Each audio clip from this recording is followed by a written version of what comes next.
knelt in the damp earth of her greenhouse. The air hung heavy with the perfume of peonies.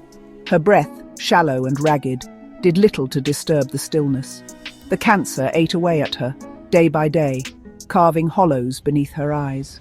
But her eyes, though shadowed, still burned with a fierce light. With fingers that trembled, she sealed the envelope. It held the weight of her love, her regrets, and her hopes for the future. "Forgive me, Evie," she whispered, her voice hoarse. She pressed the envelope into the cool earth beneath her prize-winning ivory peony. "Some truths," she murmured, "are too sharp to bear, until they're ready to bloom." Leaving the envelope to the earth and the whispers of the greenhouse, Clara rose slowly. She knew her time was short, but some secrets, like the seeds she so carefully tended, needed time to germinate before they could blossom into the truth.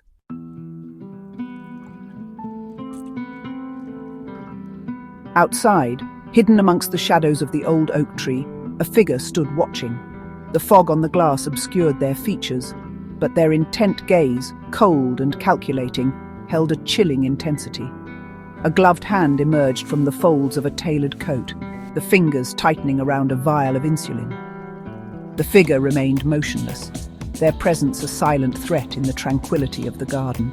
They were a harbinger of darkness, waiting for the opportune moment to strike, their patience fueled by a potent cocktail of greed and malice. The air, thick with the scent of flowers, held a new undercurrent, the bitter tang of danger.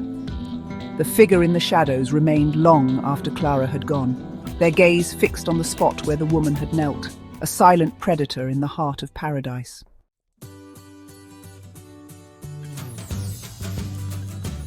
The morning mist clung to the hydrangeas, delicate droplets clinging to their petals like teardrops.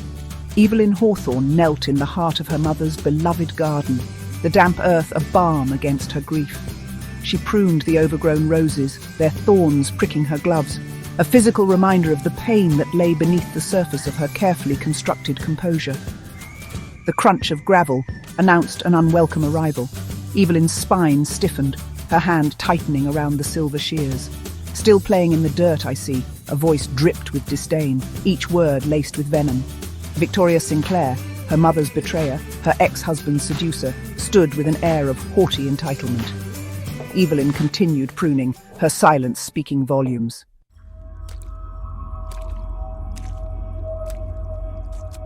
Victoria's laughter, brittle and sharp, shattered the fragile peace of the garden. "The will reading is tomorrow, darling," she purred, her voice a silken threat. "Grayson and I want to discuss things, civilly." Evelyn finally turned, her gaze meeting Victoria's with a glacial calm. "Grayson?" she echoed, the name feeling foreign on her tongue. "You mean my ex-husband? The one you stole after 3 years as his assistant?" "He chose me, Evelyn, just like Clara chose us." Each word was a calculated barb, aimed at the raw, exposed heart of Evelyn's grief.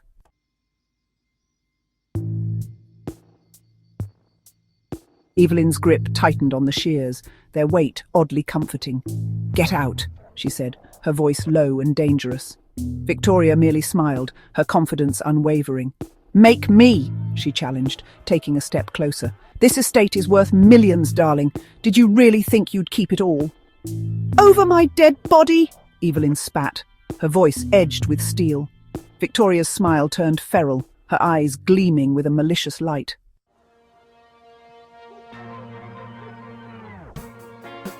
The weight of Victoria's threats hung in the air like a noxious gas.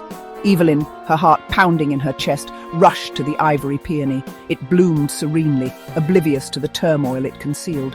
Her fingers, clumsy with fear and adrenaline, dug into the cool earth. She found the envelope, damp and fragrant, her mother's words a lifeline in a sea of uncertainty. "Dearest Evie," she read, her voice catching in her throat. "If you're reading this, the wolves are at the door. Trust no one, not even family." The words, stark and chilling, sent a shiver down Evelyn's spine. "The key unlocks my desk's bottom drawer. Remember, even the loveliest rose has thorns. Love, Mother." Evelyn's fingers trembled as she retrieved the key from her pocket. A small silver USB drive tumbled out, the label scrawled in Clara's hand, "For Sophia only."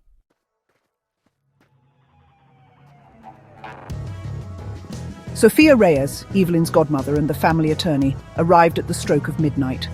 "Your mother came to me 6 months ago," Sophia admitted, her voice low and conspiratorial. She plugged the USB drive into the laptop, her expression unreadable. She knew Victoria was trouble. She wanted to protect you. The laptop screen flickered to life, illuminating the room with an eerie glow. Security footage from Clara's study flickered into view. Victoria, a wraith-like figure in the grainy footage, slipped through the shadows. She was looking for the will, Sophia explained, her gaze fixed on the screen, but Clara hid the real one. Evelyn watched, her breath catching in her throat, as Victoria rifled through her mother's belongings. "But why?" she whispered, her voice choked with anger and confusion.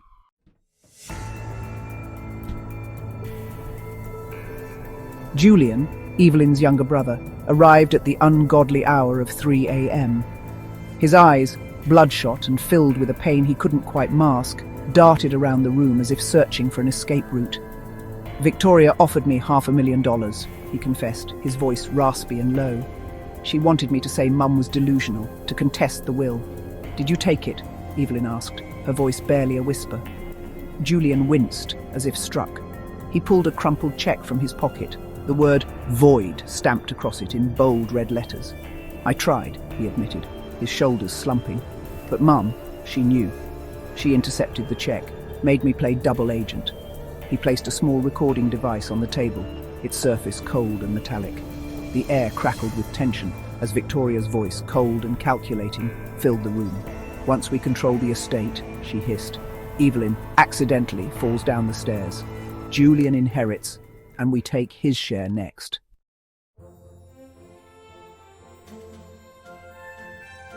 Evelyn's blood turned to ice. Victoria wasn't just after the money. She wanted her dead. She listened, her heart pounding in her ears, as Julian played another clip. This time, it was Grayson's voice, filled with a chilling detachment. "I'll make it look like suicide," he said, his tone matter-of-fact. Evelyn's mind reeled. Her own husband, the man who had vowed to love and cherish her, was complicit in this twisted scheme. Driven by a mixture of anger and desperation, Evelyn sought solace in her mother's greenhouse. Amidst the fragrant blooms and the gentle hum of insects, she searched for answers, for some sign that would lead her out of the darkness.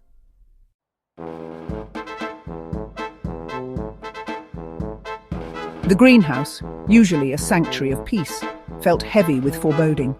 The air, thick with the scent of lilies and damp earth, couldn't mask the metallic tang of fear that clung to Evelyn.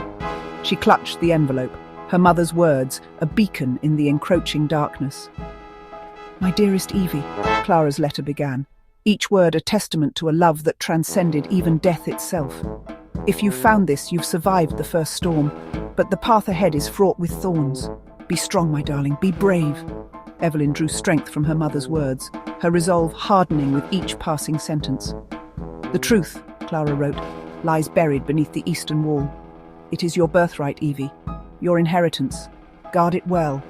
Evelyn's fingers trembled as she retrieved the key from her pocket.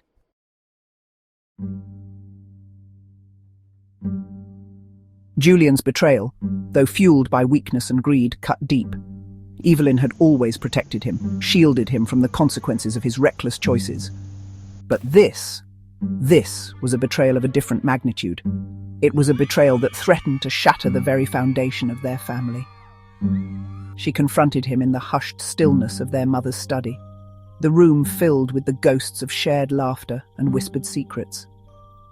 "How could you?" she asked, her voice trembling with a mixture of anger and disbelief.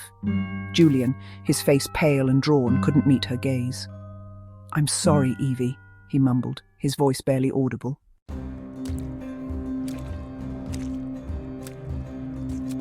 Driven by a desperate hope to salvage something from the wreckage of her family, Evelyn followed her mother's instructions. Beneath the eastern wall of the greenhouse, hidden amongst the roots of a gnarled oak tree, she found a rusted lockbox. The metal was cold beneath her fingers, a tangible link to a past shrouded in secrecy. Inside, nestled amongst yellowed photographs and faded legal documents, she found her true inheritance.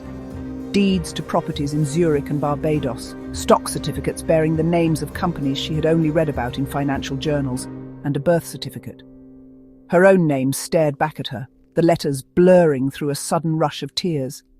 But it was the words printed next to father that sent a jolt of shock through her. Unknown.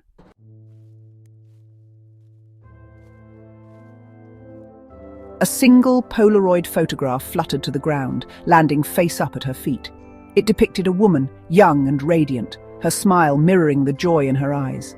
She held a baby, swaddled in a white blanket, its dark hair a stark contrast to the mother's fiery red curls.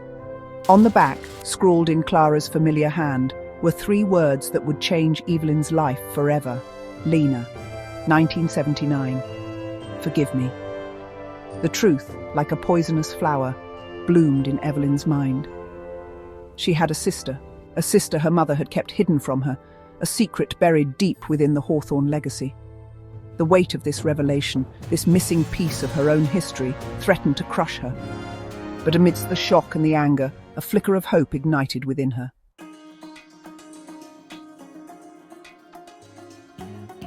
Evelyn stared at the name on the birth certificate, the unfamiliar letters forming a word that felt both foreign and intimately familiar.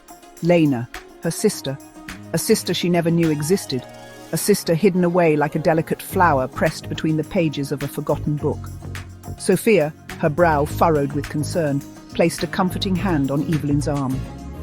"We'll find her," she promised, her voice firm despite the tremor that ran through her own voice.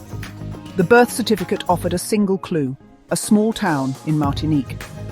Armed with this sliver of hope, they delved into the labyrinthine world of international records, each dead end fueling their determination. Finally, after weeks of agonizing uncertainty, they found her. Dr. Lena Moreau, a renowned marine biologist, her work celebrated in academic circles, but unknown to the world at large. Evelyn held her breath as she dialed the number, the phone seeming to thrum with the weight of unspoken words, of a lifetime spent apart.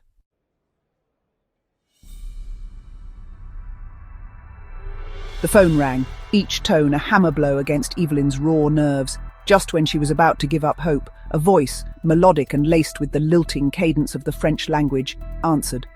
It was a voice that resonated with a familiarity that transcended language, a voice that whispered of shared bloodlines and a past shrouded in mystery. "Hello?" The voice echoed across the miles, hesitant and laced with a hint of confusion. Evelyn's carefully rehearsed words, the words she had practiced 1,000 times in her mind, evaporated. "Lena," she managed, her voice cracking with emotion. "Is this Lena Moreau?" The hesitation on the other end of the line was palpable. "Yes," Lena replied, her voice guarded. "Who is this?" Evelyn took a deep breath, steeling herself for the conversation that lay ahead. "My name is Evelyn Hawthorne," she said, her voice trembling slightly. I think we need to talk."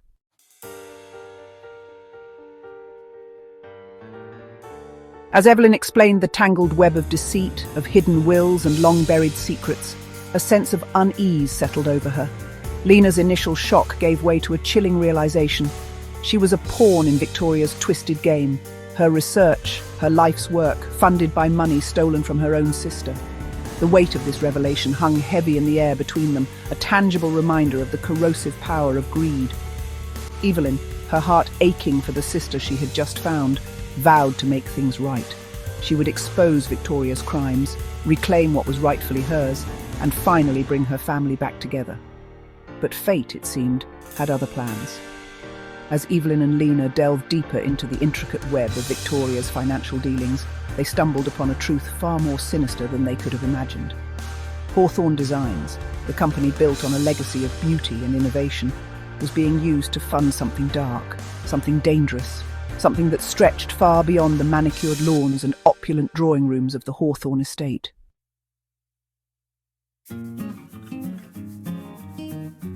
The tropical air hung heavy with the scent of salt and impending rain as Evelyn's plane touched down in Martinique. Palm trees swayed in the humid breeze, their fronds whispering secrets carried on the wind.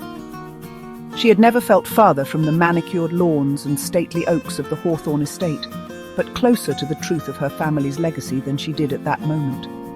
Lena met her at the airport, her embrace hesitant at first, but filled with a desperate longing that mirrored Evelyn's own.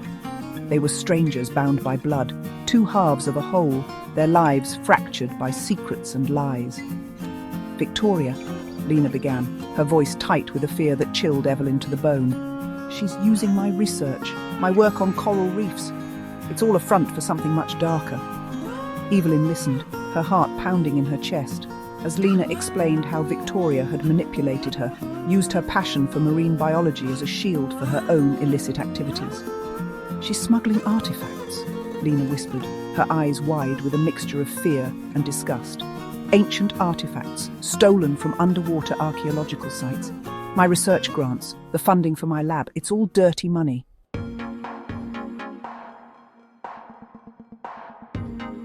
The air crackled with tension as Evelyn and Lena confronted Victoria. The opulent drawing room, usually a setting for polite conversation and carefully orchestrated smiles, felt more like a lion's den. Sunlight streamed through the floor-to-ceiling windows, illuminating the dust motes dancing in the air, each particle a silent witness to the drama unfolding within the grand old room. Victoria, her composure as flawless as her designer dress, met their accusations with a cool disdain that bordered on amusement. "Sisters!" she scoffed, her voice dripping with sarcasm. "How touching! But don't think for a moment that your little family reunion changes anything." She stood, her movements fluid and predatory, a panther circling its prey. "Clara is gone!" she hissed, her eyes hardening with a venomous light. "And soon you will be too."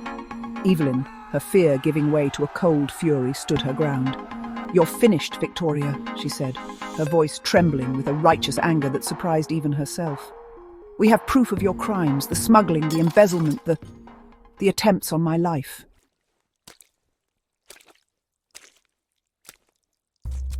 Victoria's laughter, sharp and brittle, shattered the tense silence. "Proof!" she spat, her eyes blazing with a mixture of hatred and something akin to panic. "You have nothing but the ramblings of a dead woman and the misguided loyalty of a washed-up scientist." She leaned closer, her voice dropping to a menacing whisper. "You think you know the truth about your precious mother, about her lies, her betrayals. I was there, Evelyn. I saw it all." Evelyn recoiled as if struck, a wave of nausea washing over her. Victoria's words, laced with venom and a chilling hint of truth, struck a chord deep within her. Could her mother, the woman she had idolized, the woman who had sacrificed so much, be capable of such darkness? Before Evelyn could respond, a voice, deep and filled with a quiet authority, boomed from the doorway. "That's enough, Victoria!" Julian stood in the doorway, his face pale but resolute, his eyes fixed on Victoria with a mixture of disgust and a strange sort of pity. He held a small silver recorder in his hand, its presence a silent indictment.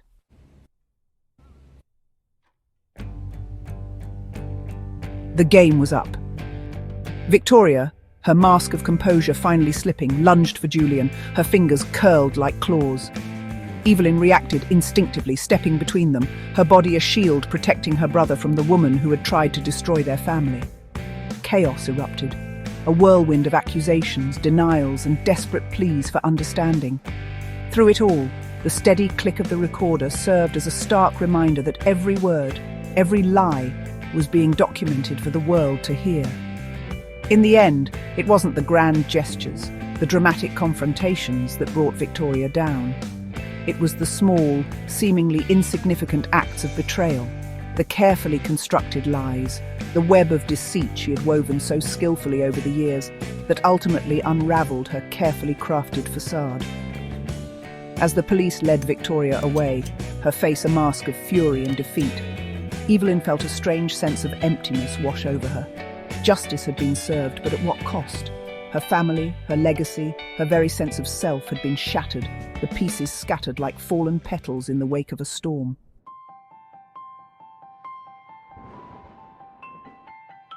A year had passed since the storm that had threatened to uproot the Hawthorne legacy. A year of healing, of rebuilding, of rediscovering the strength that lay dormant beneath the surface of grief and betrayal. Evelyn stood in the heart of her mother's beloved greenhouse, the air thick with the scent of lilies and the gentle hum of insects. Sunlight streamed through the glass panes, illuminating the vibrant blooms with an ethereal glow. Gone were the shadows of suspicion and fear. replaced by a sense of peace that settled over Evelyn like a warm embrace. The greenhouse, once a symbol of her mother's secrets and her family's fractured history, had been reborn. Lena's coral specimens, vibrant and otherworldly, lined the shelves, their fluorescent hues glowing under the UV lights. Each delicate branch, each intricate polyp, spoke of resilience, of life finding a way to thrive, even in the most unlikely of circumstances. Julian, his face no longer etched with the shadows of guilt and regret, manned the espresso machine in the corner, the rich aroma of freshly brewed coffee filling the air. He had traded in his tailored suits for jeans and a worn t-shirt, his smile genuine, his eyes clear. The weight of his mistakes had lifted, replaced by a newfound purpose.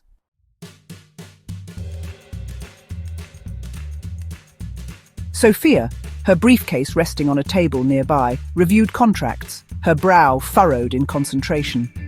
Hawthorne Blooms, the company Evelyn had built from the ashes of her family's legacy, was thriving. Gone were the days of backroom deals and illicit transactions, replaced by a commitment to sustainability and ethical sourcing. "We're officially profitable," Sophia announced, a triumphant smile spreading across her face. She raised her coffee cup in a toast. "To new beginnings," Evelyn smiled, the warmth of their shared success spreading through her. Justice had been served. Victoria, her crimes exposed, was serving a 25-year sentence, her reign of manipulation and deceit finally over. Grayson, his lies catching up with him, had disappeared from their lives, his fate a footnote in the grand scheme of things. The news, when it came, was bittersweet. Grayson, his life spiralling downwards in the wake of his downfall, had been caught attempting to sell forged paintings. He was facing a lengthy prison sentence, his once charmed life reduced to a cautionary tale. All right, so get this. We're diving into Roots of Deception, and wow, this one's a real page turner. Let me tell you, it's got family secrets and hidden agendas, and a legacy built on lies, betrayal, international intrigue, you name it. You know what really struck me about this story? It's how it uses flowers and gardens, not just as a setting, but as like a reflection of the character's true nature. Each bloom holds a secret. It's fascinating. Oh, I totally see that. Like, we meet Evelyn, right? Surrounded by all these beautiful gardens that her mother, Clara, created. But there's this underlying sense of unease, like something darker is hidden beneath the surface. Exactly. And that unease explodes when Victoria, the stepmother, comes in with her plans to like bulldoze the estate and build a spa. Yeah. It creates this immediate conflict, totally clashing visions. Yeah, Victoria wants to erase the past, basically pave over everything that Clara cherished. But Evelyn, she's not having it. She's ready to fight for her family's legacy. And it's not just about land or money, you know. It's a clash between like two completely different ways of life. Victoria represents this artificiality, the pursuit of profit at any cost, while Evelyn is connected to the legacy of her family and to the natural world. Okay, and then there's Clara, the mastermind behind it all. Even though she's gone, it's like she's pulling strings from beyond the grave with that first envelope she leaves for Evelyn, tucked away under a peony, no less. That envelope's like a breadcrumb leading Evelyn down a path of discovery. Right. There's a USB drive inside and instructions to contact this lawyer named Sophia, and that's where Clara's long game starts to unfold. So Clara knew there was trouble brewing. She set this plan in motion before she passed away. It seems that way. Yeah. Yeah. She suspected that Victoria was up to no good. See, and she had a codicil to her will. It's a legal move that would trigger a full audit of Hawthorne Designs if it was activated. Okay, hold on. So what exactly is a codicil, and why is this audit so important? Well, think of a codicil like an amendment to a will. It's a way to change the instructions after it's already signed. Clara was clever. She used it as a trap. You see, Hawthorne Designs had some shady financial dealings, probably orchestrated by Victoria, and this audit would expose all that, forcing Victoria's hand. Wow. So Clara was thinking ahead even on her deathbed. But Victoria's not the only one with secrets, right? There's Julian, Evelyn's brother. He sides with Victoria at first. Seems like he's in it for the money. Julian, he's such a complex character. He's torn between loyalty to his family and his own struggles. He eventually confesses that Clara actually intercepted the bribe money and convinced him to become like a double agent, secretly recording Victoria and her shady business partner, Grayson. And that recording is insane, right? They're plotting to kill Evelyn and make it look like a suicide. Things just got real. It's a chilling reminder that even in a world of wealth and privilege, darkness can lurk. And poor Grayson. He seems so caught in Victoria's web, unable to break free. Okay, so we've got hidden wills, secret recordings, and a murder plot. This is intense. Where do we go from here? Well, remember that second envelope Clara hid, the one in the greenhouse. That's where things take an even more dramatic turn. What's in it? Inside, Evelyn finds the key to a lockbox. And this lockbox? It's filled with deeds to international property, stock certificates, and something totally unexpected. A birth certificate. A birth certificate? Yeah. Whose? Evelyn discovers she has a sister named Lena, who was given up for adoption years ago. It's a revelation that changes everything.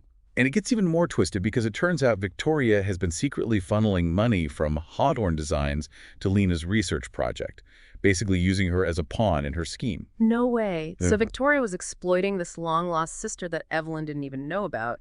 This woman is ruthless. It definitely adds another layer to Victoria's motivations. Right. It's not just greed anymore. There's this level of manipulation and control that's pretty disturbing. Okay, so we're at the will reading, and the tension is so thick you could cut it with a knife. Victoria thinks she's won, but then bam. Sophie reveals the codicil, and things go haywire. The look on Victoria's face. Ugh. But wait, it gets even better. Clara planned for this too. She recorded a video message that plays right after the codicil is read, exposing Victoria's greed and proving she was onto her from the very beginning. Clara is like a puppet master, even from beyond the grave. But wait, there's more. Right, because we find out that Victoria isn't even her real name. She's Margot Duval, a fugitive with a shady past. Yeah, this reveal changes everything. We're not just dealing with a greedy stepmother anymore.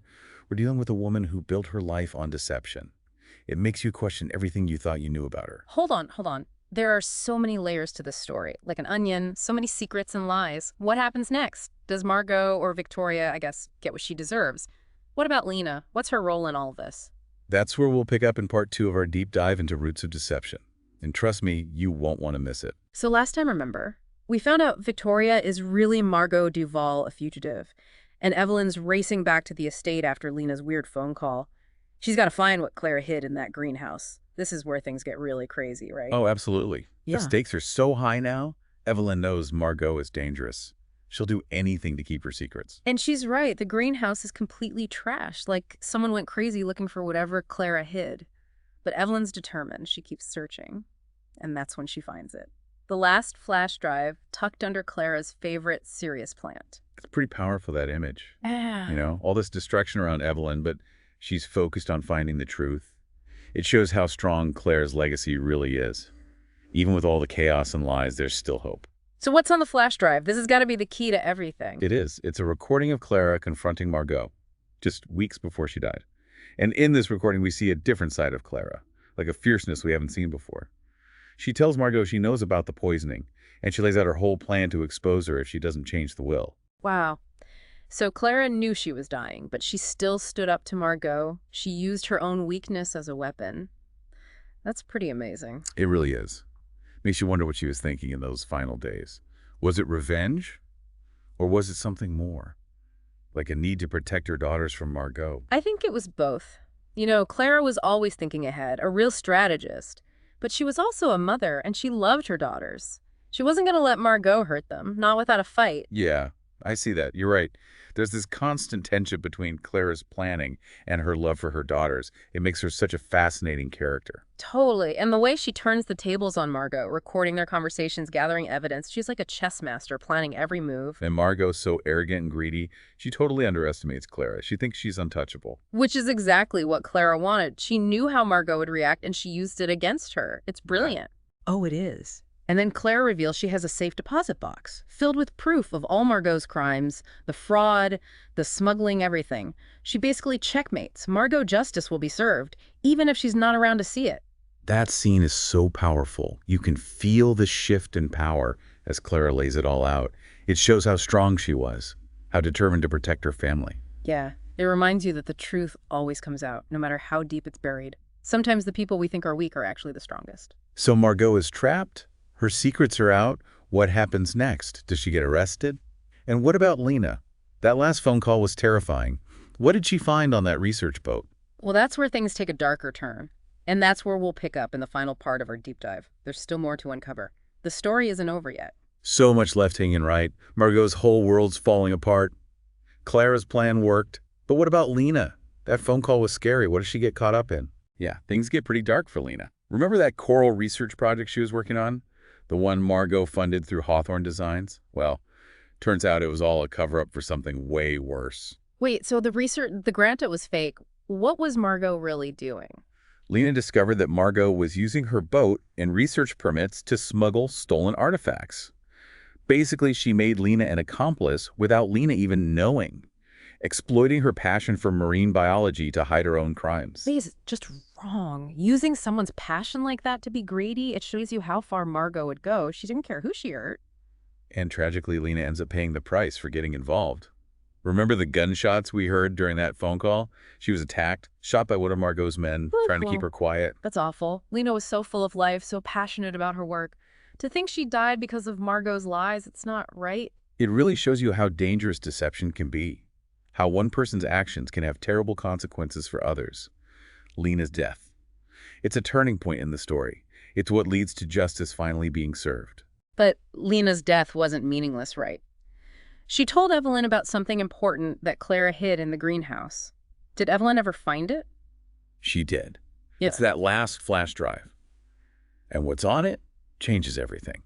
We see Clara just weeks before she died confronting Margot, not just about the poisoning, but about everything Clara knew about the smuggling, the stolen artifacts, all of Margot's lies. She was collecting evidence, building a case against her this whole time. Wow, Clara was playing the long game. Even when she was so sick, she never gave up. It's like she left a trail for Evelyn to make sure the truth would come out. Exactly. It's as if Clara planned her own death to expose Margot and protect her daughters. So what happened? Did they arrest Margot? Did she get what she deserved? They did. With the evidence from the flash drive and Grayson turning against Margot to save himself, the authorities finally caught her, arrested her for smuggling fraud and attempted murder. It's satisfying to see her finally pay for what she did. What about Julian? Did he make things right? He did. He worked with Evelyn and Sophia to rebuild Hawthorne Designs, using what he knew about Margot's schemes to get rid of the corruption and make the company honest again.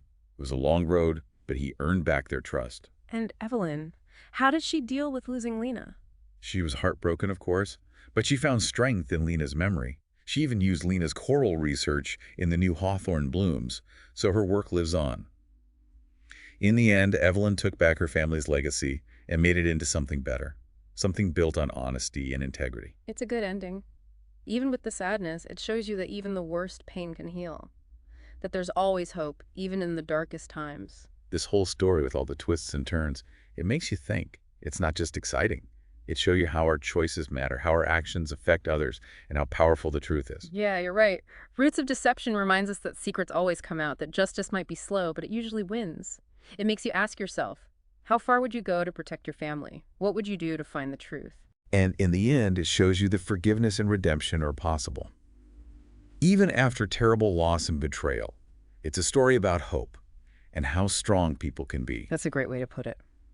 Well, that wraps up our deep dive into Roots of Deception. We hope you enjoyed this journey with us through all the family secrets and the fight for the truth. Until next time, keep exploring, keep asking questions, and remember that even tangled roots can grow into something beautiful.